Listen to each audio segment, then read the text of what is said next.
Hey everybody, Coach Toolshed here, and in today's video I'm going to be bringing you my review for Deathloop. And as with all reviews here on Coach Toolshed Gaming, you can rest assured that I have taken the time to fully beat the game before posting my review. In the case of Deathloop, I've played the game on a PlayStation 5 and have taken the time to get the Platinum Trophy, which means I've seen pretty much everything that the game has to offer.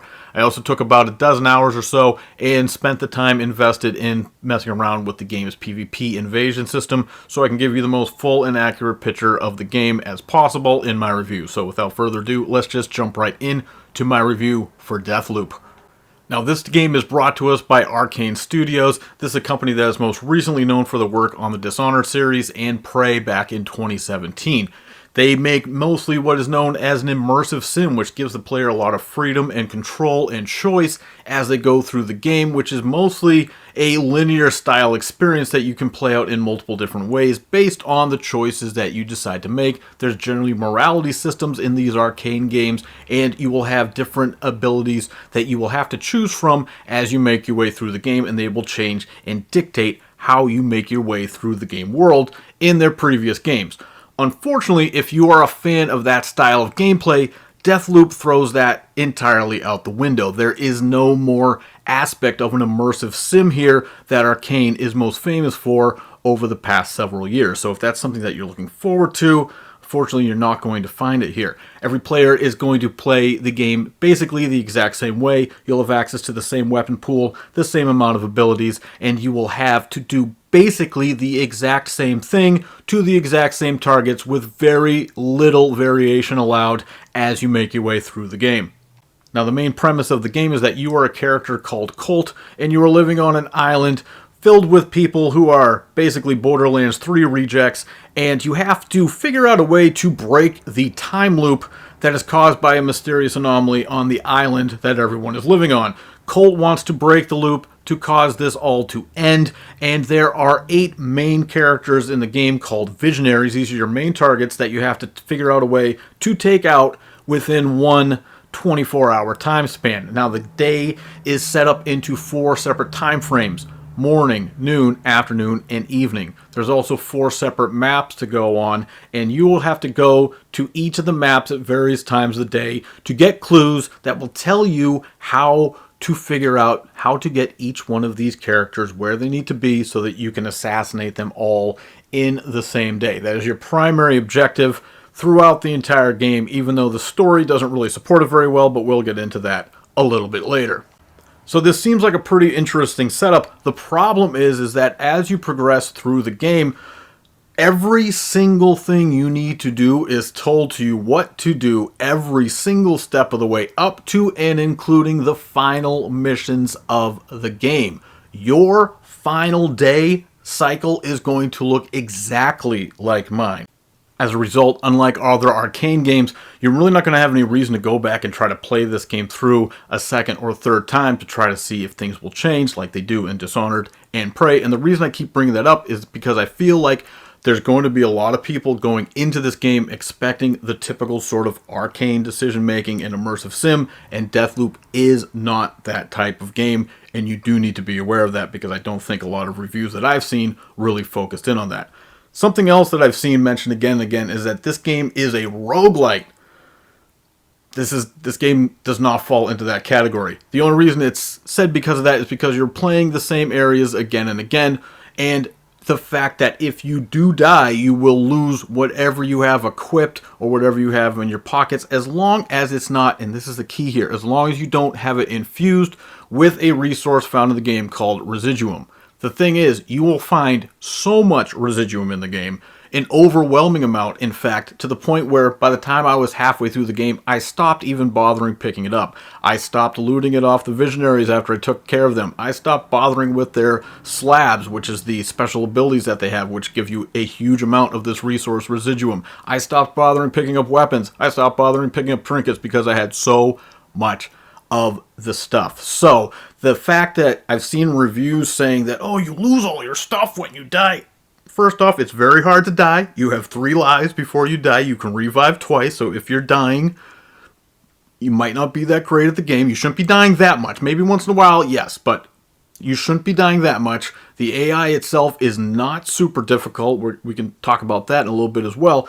But the Issue is that it doesn't play like a roguelike. By the end of the game, I had a massive arsenal of weapons. I had whatever trinkets and accessories I wanted on my character, and I had no danger of losing them. They will respawn with you at the start of every single day. If you see another weapon you want to pick up, feel free to pick it up. Leave your good weapon behind.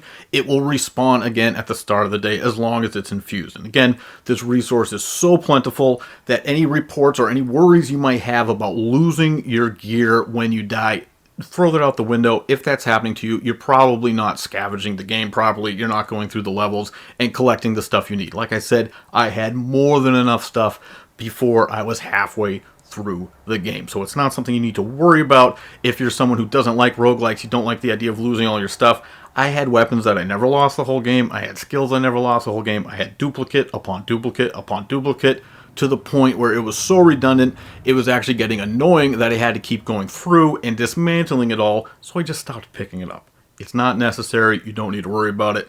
It's a key part of the criticisms I've seen about the game, or about why people might not want to play the game.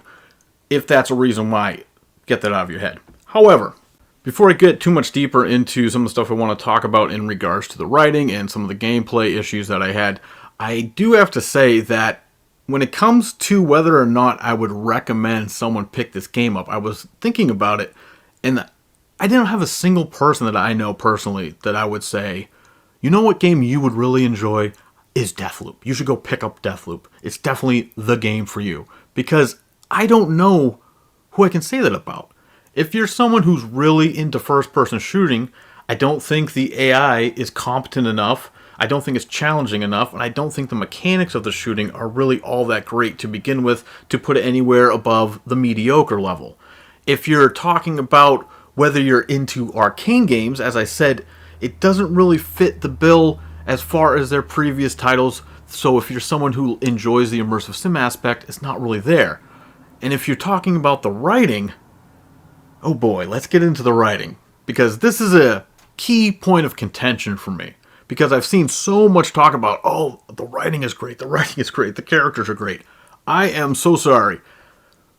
Colt and Juliana, who are the main characters of the game, Colt is you and Juliana is your primary antagonist, they could have had an interesting chemistry going back and forth. Unfortunately, the only thing they really have is trading one-liners at the start of each cycle. Every time the morning starts, Colt will enter into the tunnels and he will have a conversation over the radio with Juliana.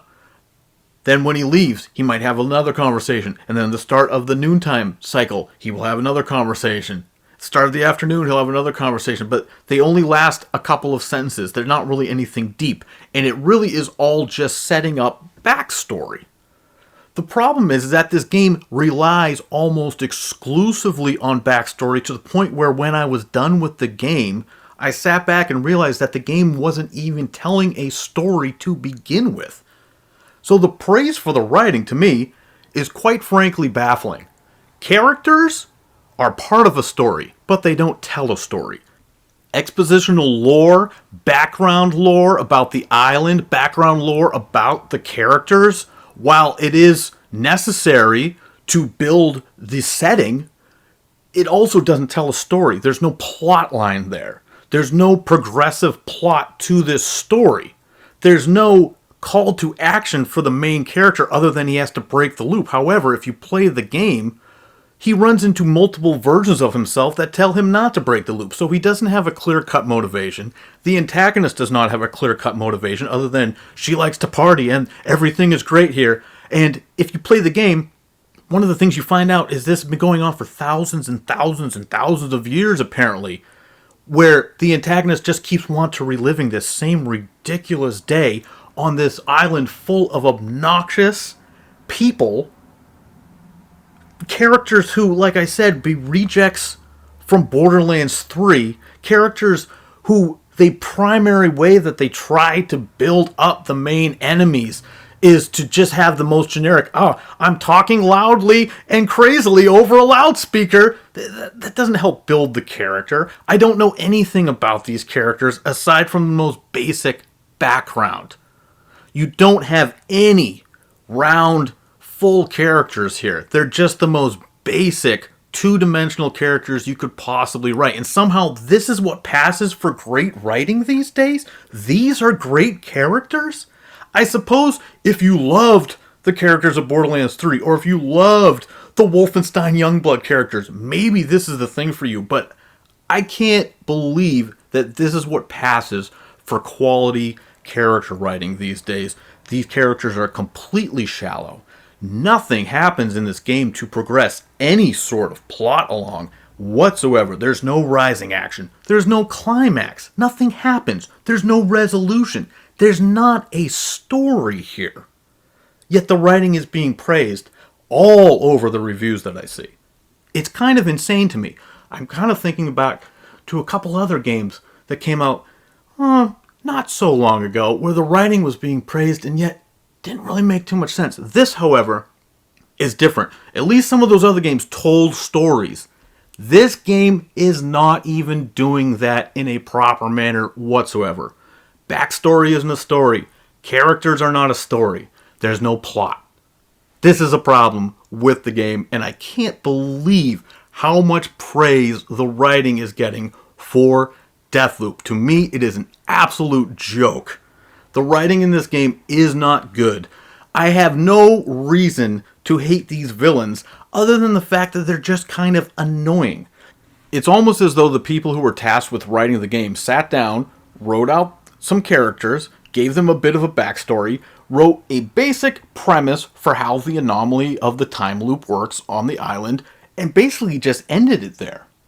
Because it never goes further than that. I don't know why Charlie, for example, who's one of the villains, I don't know why Charlie is supposed to be a bad guy, other than he's kind of just an immature brat.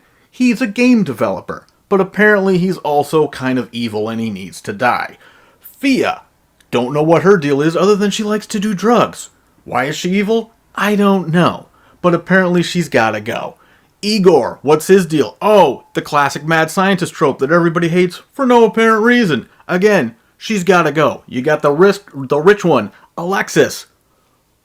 I guess he's just rich, so he's a jerk, gotta go. The only character that really antagonizes you directly is Juliana.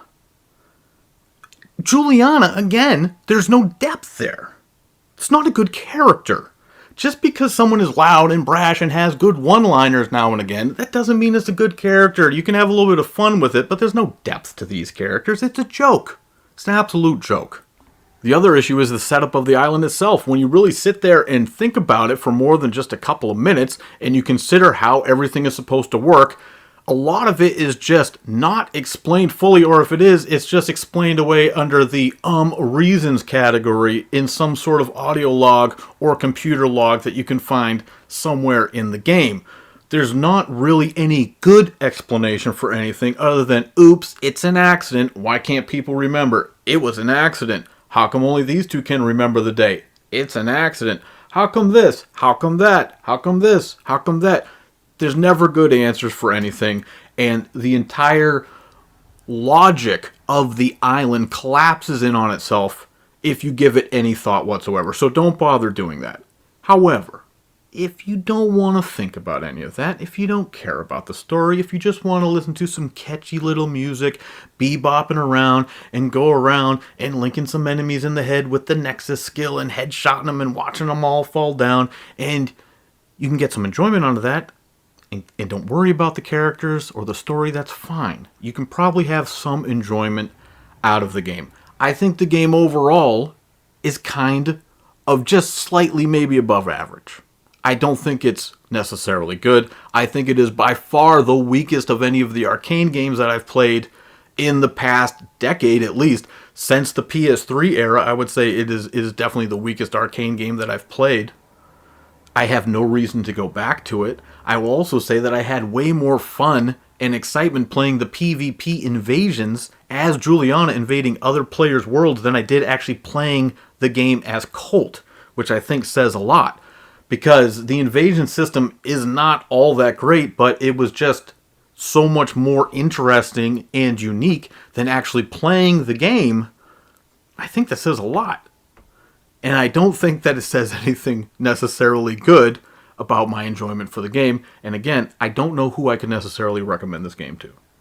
Now, if you think I'm being overly critical and you think that the writers put way more effort in than I'm giving you credit for, let me give you a primary example, and there's going to be a spoiler here, but this is going to be a primary example of the lack of real care that went into setting up the believability of this story and the believability of the world. I will give you a primary example of the lack of care that was shown with this story.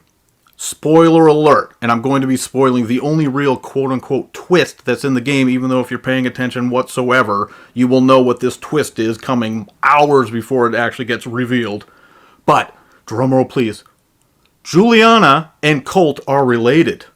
Juliana is Colt's daughter. Colt is Juliana's father. That's the big spoiler, okay? Now, at the end of each day's cycle, Colt has a pool of different dialogue choices that the game will cycle through, signifying that the day's over. He'll talk about, I wonder if I'll have any dreams tonight. I wonder if I'll get any sleeps. Probably just 5 seconds. And then he has one specifically that says something along the lines of, I wonder if I'll dream tonight. Hope Juliana's in my dream. Clearly implying that Colt is hoping for a romantic rendezvous with Juliana in his dreams. However, even after it is revealed to Colt that Juliana is his daughter, the developers chose not to remove that line of dialogue from the pool of choices that could play when Colt exits the day's loop. So after he knows that Juliana is his daughter, you will still hear him say, I hope Juliana's in my dream, which is insane that it was not removed from the game. But that is a prime example of how little actual focus went into the writing of this game and to make sure it actually made cohesive sense, because it just doesn't. And I've seen people try to defend it, and again, it all boils down to reasons, accident, audio log I found in this random room behind a locked safe. It's ridiculous, okay? The setup of the island does not make sense. There are logic flaws all over it. The characters are not good. They're completely flat, two-dimensional characters. There is no resolution at the end of this game whatsoever. It doesn't matter what ending you choose. They are all bad, not even real endings. They're just non-endings. And combine this with the fact that the game does not allow you to have separate saves. You can't even see what would happen if you did play through the game in a different way. You're locked in. You can delete your save and start over, but it doesn't really matter because, like I said, you're going to be playing basically the same thing anyway. But the game has no save files. You see, because in their infinite wisdom, this is an always online required game. Yes, this is also something that doesn't get talked about. Even though you can turn off the online functionality, the game, whether you're playing on PC or on PS5, it's going to constantly be signing you into Bethesda.net to make sure you're online, and all of your save files are going to be saved on their side. It will not be saved on your side. Hence, you cannot make manual saves. You cannot back up your game. Everything is out of your hands. It's an online-only game in what is primarily a single-player game. Like I said, you do have the option to shut things off. You can play without another player being able to invade your game. That is completely an option, which is a good option to have. However, the option to not be able to play the game offline at all is insane, because this is 99% a single-player game. And you could play it totally offline if you wanted, other than the fact that they make you sign in constantly to their servers. This also causes crashing issues. The problem is, it crashes at the end of your cycle, at the end of your loop, at the end of, if you're exiting at noontime, it will mostly crash then. I had 5 crashes in less than a week as I was playing this game, which is pretty high for any game. I shouldn't be having 5 crashes in a week in what is primarily a single-player game. Had different UI freeze-ups as well. that's a different story. That's going to happen now and again. But hard crashes in a game where I can't make my own saves and you're going to make me go back and repeat everything I just did, I'm not a fan of that. Absolutely no reason why this had to be, but it is the way it is, and so you will have to deal with it if you want to play this game. Now, one of the other primary issues I had with the game as I continued to play it was, no pun intended, the gameplay loop of this game. The problem that I had was, while initially it can be somewhat fun to go through and discover different areas of the game and see what sort of differences there are during different times. If you go at nighttime, for example, you might see that something is open that wasn't open during the day. If you go somewhere in the afternoon, you might see something is frozen over that wasn't frozen over. The water level may rise or lower, giving you access to new locations that you weren't able to access before. Overall, though, I will say the differences in the scenery were relatively minor. I thought they were going to do more with it. Most of the differences only seem to be there to propel the main part of the mission along, and other than that, there's a few side quests that you can take on, but it really doesn't seem to matter all that much. The best reward you're going to get is just another random gun or trinket that you've probably already gotten anyway. So the real main thrust of the game is, of course, to go through the loop and pick up the clues. The problem is, every time you go through one of these loops, you have to sit through the same rather tedious cycle of events where you have to sit through first a loading screen, then you sign into Bethesda.net, then it sends you back to your loadout screen where you go through your different weapons, your different items, your trinkets, you go through what items you want to infuse with residuum, you break down the items you don't want and dismantle them for more residuum, whatever you want to do, then you choose what time of day you want to go to next, and you enter it in. This process takes only a couple of minutes. Probably it would take the average cycle probably just 1, 2, 3 minutes at most. The problem is, the more you progress in the game, the more you know the maps, the more you realize how small they actually are, and once you start using, if you're using the shift ability to get around even quicker, you can sort of just dash around, you can end up at the point where you're spending almost as much time in those interim loading screens and fixing and fiddling around with your loadout as you're actually going to play in the game. This takes you out of the action way too much in a game that is primarily a stealth first-person shooter type game. You're constantly being dragged out back to the menu. You have to watch Colt go through his after-action summary screen where he pumps his fist. He's like, "Yeah, I'm Colt, I did it!" And it gets to the point where after several hours of this, it gets really old. You get tired of hearing the music again and again. It's the same thing over and over again. You get tired of going through these same levels again and again. If this was a proper roguelike, maybe that's not your type of game, but for me, it's a game where I have to work my way up to be able to beat it.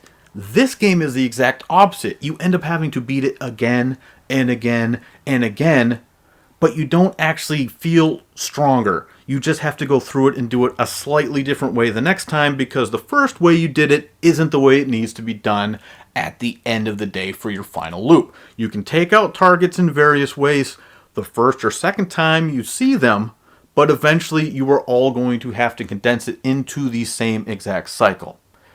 I don't want to exactly spoil what happens per se, but everyone's going to have to take out a single target in the morning. You will take out no target at noon. You will take out 2 targets at the afternoon cycle, and at night you will have to finish the job for all the rest of them. Every single person's, quote, solution will end up the exact same way. Overall, it's a very disappointing way for Arkane to go when their previous games did allow you for a lot more leeway and flexibility in how you chose to go about things. I think it's a disappointment, and I wasn't really impressed with how they handled this gameplay loop whatsoever, especially when everything in the game hinges on the loop itself. The fact that the logic of the loop doesn't hold up, the fact that I found the characters for the most part to be pretty grating, and the fact that the gameplay ends up being very tedious at the end. And I'm not someone, I can play a game for 100 hours and not get bored of the mechanics if the mechanics are good. The problem with this game is I don't think A, the gameplay itself was strong enough, and B, the loop that they have you going on, I don't think is interesting enough. They front load all of your rewards, so by the end of the game, you're not making any progress at all. And while I am a fan of giving player better powers so they can actually use them during the game, I don't like when games withhold everything until the end of the game. This game front loads it to the point where it doesn't really feel like I'm making any progress at all in the entire second half of the game, even though that's really when all of the progress, for the most part, is happening for your main quest line, which is to take out all the targets. Now, after all this, you may think that I really just can't stand the game, that I despise it. That's not the case at all. I think this game, like I said, is slightly above average, but I don't think it's much above that. I think this game is okay. You might even have fun playing it. I just don't know who I would recommend this game to, and I don't think that I would say that anyone should necessarily pick it up at full price. If it's something you want to pick up a little bit cheaper to try out later, you might have a fun time playing it. Certainly some people enjoy any type of game. This could be the game for you. But, like I said, if you're looking for an immersive sim, it's not going to be here. If you're looking for a great first-person shooter, it's not there either. If you're looking for a great story, some people seem to have found it. I don't think it exists in this game. That's how I feel about Deathloop. Now, let me quickly address something that some of my longtime subscribers might have been wondering this entire time, which is, Coach, why are you reviewing a Bethesda game when you said that you weren't going to be buying Bethesda games unless they had a major overhaul in leadership? That's an excellent question, because of course Todd Howard still works at Bethesda Game Studios, Pete Hines still works at Bethesda Softworks, and Arcane does fall under the umbrella of Bethesda and the old ZeniMax, but as we all know, Microsoft has come in and purchased up the entire lot of studios from ZeniMax, so now I felt like that represented a big enough change in leadership. Moving forward, most of their games are going to be on Game Pass anyway, so I won't have to buy their game, so this is theoretically the last game that I would need to purchase anyway, so I figured, what the hell. Plus, I figured with such a big discrepancy that seemed to be between what critics were saying and what a lot of players were saying, I felt like maybe my audience might want to hear my opinion on it. Talked to another YouTuber about it and some of my friends, and they all seemed to agree that it would be better for me to just buy and review the game rather than stick to I'm not going to buy the game because, like I said, Microsoft owns them now. It's a little bit different scenario. Still would like to see some change of some leadership positions over at Bethesda Game Studios. Still don't see why Pete Hines actually needs to have a job. His job now seems rather redundant, but hey, that's another topic for another day. As far as Deathloop goes, again, I think it's an okay game. I just can't recommend it. Maybe check it out if you're really, really dying to. You might get some enjoyment out of it. But anyway, that's it for me, Coach Toolshed. Let me know what you guys think down in the comments below. Please subscribe if you want to stay in tune with the channel headed forward. And as always, keep it turned to 11. Shoo-be-woo, electrical man. Just gotta come back later for that sweet, sweet cold.